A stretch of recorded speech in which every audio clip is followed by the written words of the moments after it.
ಕುಟ್ಟಿಚಾತ ಇಲ್ಲಿ ಪ್ರಧಾನ ಆ ಉದನೇಶ್ವರ ದೇವರ ಸಾನ್ನಿಧ್ಯದೊಂದಿಗೆ ಪ್ರಧಾನವಾಗಿ ಆರಾಧನೆಗೊಳ್ಳುತ್ತಿರುವಂತಹ ದೈವ. ಇಲ್ಲಿ ದೇವತಾ ಸಾನ್ನಿಧ್ಯವಾಗಿ ಆ ಕುಟ್ಟಿಚಾತನನ್ನು ನಾವು ಆರಾಧನೆ ಮಾಡ್ತಾ ಇದ್ದೇವೆ. ಏನಾದರೂ ವಸ್ತುಗಳು ಕಾಣೆ ಆಯಿತು ಅಂತ ಹೇಳಿದರೆ ಕರಡಾಲ ಕುಟ್ಟಿಚಾತನಿಗೆ ಜೋಡು ಪಡೆಯನ್ನು ಸಮರ್ಪಣೆ ಮಾಡ್ತೇನೆ ಅಂತ ಹೇಳಿದ ಕೂಡಲೇ ತತ್ಕ್ಷಣ ಕಳೆದು ಹೋದಂತಹ ವಸ್ತುಗಳು ಪುನರಪಿ ಆ ವ್ಯಕ್ತಿಗಳಿಗೆ ದೊರೆತಂಥದ್ದು ಅನೇಕ ಇದೆ. ಪ್ರಕೃತ ನಾನೇ ದೊಡ್ಡದಾದಂತಹ ಮೊತ್ತದ ಮೊಬೈಲನ್ನು ಕಳೆದು ಎಲ್ಲಿ ಹುಡುಕಿದರೂ ಇಲ್ಲ. ಕೊನೆಗೆ ನಮ್ಮ ಪ್ರಧಾನ ರಸ್ತೆಯಲ್ಲಿ ಬದಿಯಡ್ಕ ರಸ್ತೆಯಲ್ಲಿ ಬಿದ್ದಿದ್ದಂತಹ ಮೊಬೈಲು ನನ್ನ ಕೈಗೆ ಸೇರಿದೆ. 2.5 ಗಂಟೆ ಹೊತ್ತು ಆ ರಸ್ತೆಯಲ್ಲಿ ಆ ಮೊಬೈಲು ಕಳೆದು ಹೋಗಿತ್ತು. ಯಾರಿಗೂ ಕೂಡ ಆ ಮೊಬೈಲು ಸಿಕ್ಕಲಿಲ್ಲ. ಸಾಧಾರಣ ಸಾಯಂಕಾಲ 7:20 ಹೊತ್ತಿಗೆ ಕಳೆದಂತಹ ಮೊಬೈಲು 10:20 ತನಕ ರಸ್ತೆಯಲ್ಲಿ ಇತ್ತು. ಯಾವುದೇ ವಾಹನಗಳು ಆ ಮೊಬೈಲಿನ ಮೇಲೆ ಹೋಗಲಿಲ್ಲ. ಅದು ಕುಟ್ಟಿಚಾತನ ಮಹಿಮೆಯೇ ಸರಿ. ನಾನು ಕುಟ್ಟಿಚಾತನಿಗೆ ಪಡೆಯನ್ನು ಕೊಡ್ತೇನೆ, ನನ್ನ ಮೊಬೈಲ್ ನನಗೆ ಸಿಕ್ಕಬೇಕು ಅಂತೇಳಿ ನಾನು ಪ್ರಾರ್ಥನೆ ಮಾಡಿದ್ದೆ. ಅದು ಸಿಕ್ಕಿದೆ ನನಗೆ. ಅದಕ್ಕೆ ಸಾಕ್ಷಿ ನಾನೇ. ಎಷ್ಟೋ ಜನರಿಗೆ ವಸ್ತುಗಳು ಕಳೆದು ಹೋದಂತಹ ವಸ್ತುಗಳು ಸಿಕ್ಕಿದೆ. ಸ್ಥಳ ಸಂಬಂಧವಾಗಿ ಇರುವಂತಹ ಏನಾದರೂ ತೊಂದರೆಗಳಿದ್ದರೆ ಆ ತೊಂದರೆಗಳು ಕೂಡ ಪರಿಹಾರ ಆದಂಥದ್ದು. ಕೋರ್ಟಿನಲ್ಲಿ ಇರುವಂತಹ ನ್ಯಾಯಾಲಯದಲ್ಲಿ ಪರಿಹಾರ ಮಾಡಲಿಕ್ಕೆ ಸಾಧ್ಯವಾಗದಂತಹ ಏನಾದರೂ ಸಮಸ್ಯೆಗಳು ಕೂಡ ಇಲ್ಲಿ ಪರಿಹಾರ ಆದದ್ದು ಅನೇಕ. ಅದಲ್ಲದೆ ಕೋರ್ಟಿನಲ್ಲಿ ನ್ಯಾಯಾಲಯದಲ್ಲಿ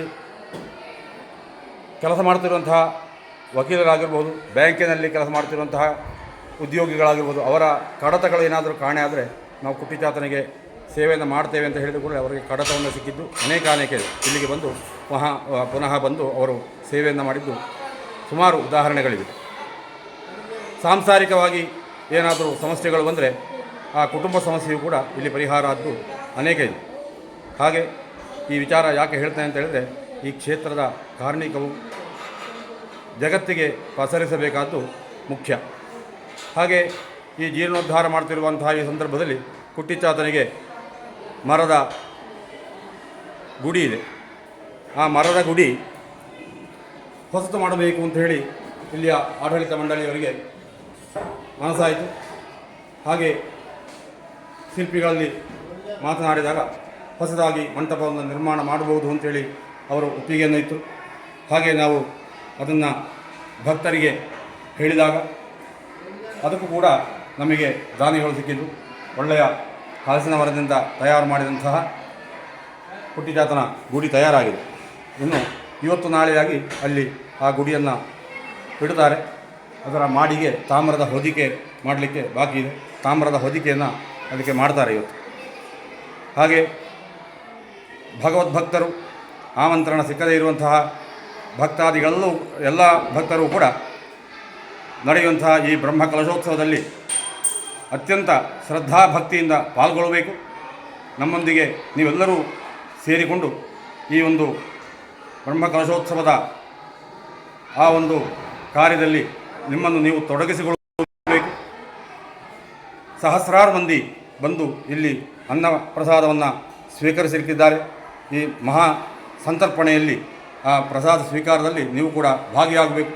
ಅದಲ್ಲದೆ ನಡೆಯುವಂತಹ ಈ ಸತ್ಕರ್ಮಗಳಿಗೆ, ಅನ್ನದಾನಾದಿಗಳಿಗೆ ನಿಮ್ಮದೇ ಆದಂತಹ ಕೊಡುಗೆಯನ್ನು ಸಮರ್ಪಣೆ ಮಾಡಬೇಕು ಅಂತೇಳಿ ಈ ಮೂಲಕ ನನ್ನ ವಿಜ್ಞಾಪನೆ. ಎಲ್ಲ ಭಕ್ತರಿಗೂ ಕೂಡ ಆ ಭಗವಂತ ಒಳಿತನ್ನು ಮಾಡಲಿ, ಲೋಕಕ್ಕೆ ಕ್ಷೇಮವಾಗಲಿ ಅಂತೇಳಿ ಈ ಸಂದರ್ಭದಲ್ಲಿ ದೇವರಲ್ಲಿ ಪ್ರಾರ್ಥನೆ ಮಾಡಿಕೊಂಡು ನನ್ನ 2 ಮಾತನ್ನು ಮುಗಿಸ್ತೇನೆ. ಧನ್ಯವಾದಗಳು.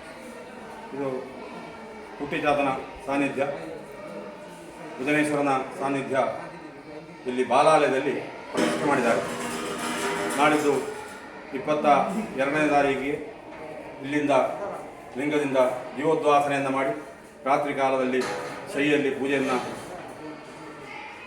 ಮಾಡಿಕೊಂಡು ತಂತ್ರಿಗಳು ಆ ಶಿಲಾ ಬಿಂಬದಿಂದ ಉದ್ವಾಸನೆ ಮಾಡಿದಂತಹ ದೇವತಾ ಶಕ್ತಿಗಳ ಆ ಉದನೇಶ್ವರನ ಶಕ್ತಿಯನ್ನು ಜೀವಕಲಶದಲ್ಲಿ ಆವಾಹಿಸಿದಂತಹ ಆ ಕಲಶಕ್ಕೆ ರಾತ್ರಿ ಕಾಲದಲ್ಲಿ ಧ್ಯಾನಾಧಿವಾಸ ಅಂತ ಹೇಳುವಂತಹ ಕ್ರಿಯಾಕಲಾಪವನ್ನು ಮಾಡಿಕೊಂಡು ಆ ದೇವರ ಚೈತನ್ಯವನ್ನು ಪುನರಪಿ ಇಮ್ಮಡಿಗೊಳಿಸಿ ಮರುದಿವಸ ದೇವರಿಗೆ ಜೀವಕಲಶಾಭಿಷೇಕದೊಂದಿಗೆ ಆ ಮಹಾದೇವನ ಉದನೇಶ್ವರನ ದಿವ್ಯ ಸಾನ್ನಿಧ್ಯವನ್ನು ಪ್ರತಿಷ್ಠಾಪನೆ ಮಾಡಲಿಕ್ಕಿದ್ದಾರೆ.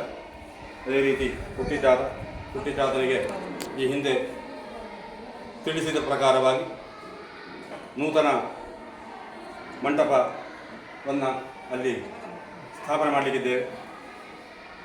ಎಷ್ಟೋ ವರ್ಷದ ಹಿಂದೆ ಇಲ್ಲಿ ಉದನೇಶ್ವರ, ಶಾಸ್ತಾರ ಹಾಗೂ ಪಿರಿಜಾಮುಂಡಿ ದೈವ, ಭೈರವ ದೈವಗಳ ಸನ್ನಿಧಿ ಮಾತ್ರ ಇತ್ತು.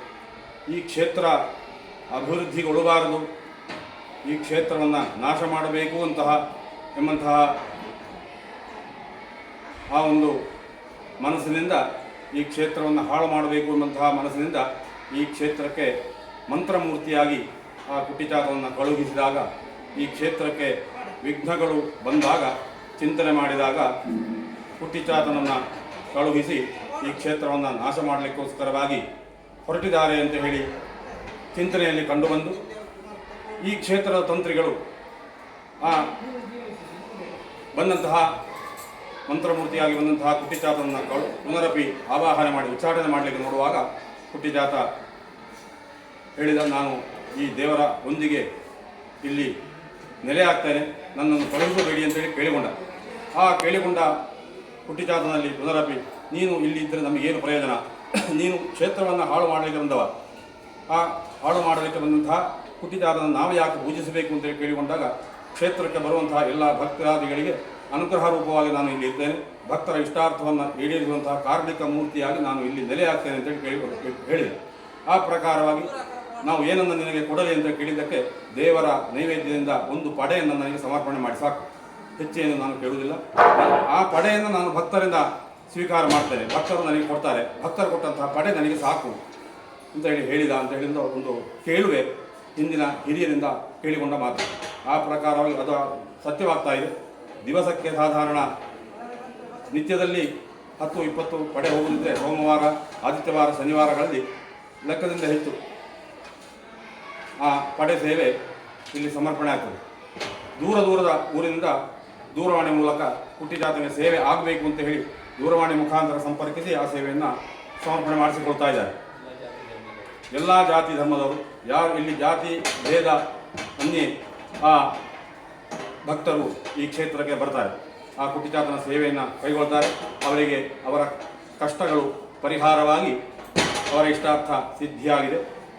ಆ ಕುಟ್ಟಿಚಾತನನ್ನು ನಂಬಿಕೊಂಡು ಬಂದಲ್ಲಿ ಅದರ ಜೊತೆಯಾಗಿ ಮಹಾ ಸಾನ್ನಿಧ್ಯಾಧಿಪತಿಯಾದಂತಹ ಉದನೇಶ್ವರನ್ನು ಭಕ್ತಿ ಶ್ರದ್ಧೆಯಿಂದ ಆರಾಧನೆಗೊಂಡು ಬಂದಲ್ಲಿ ಎಲ್ಲ ಭಕ್ತರ ಇಷ್ಟಾರ್ಥವು ಈಡೇರಲಿ ಎಂದು ನಮ್ಮ ಒಂದೆರಡು ಮಾತು.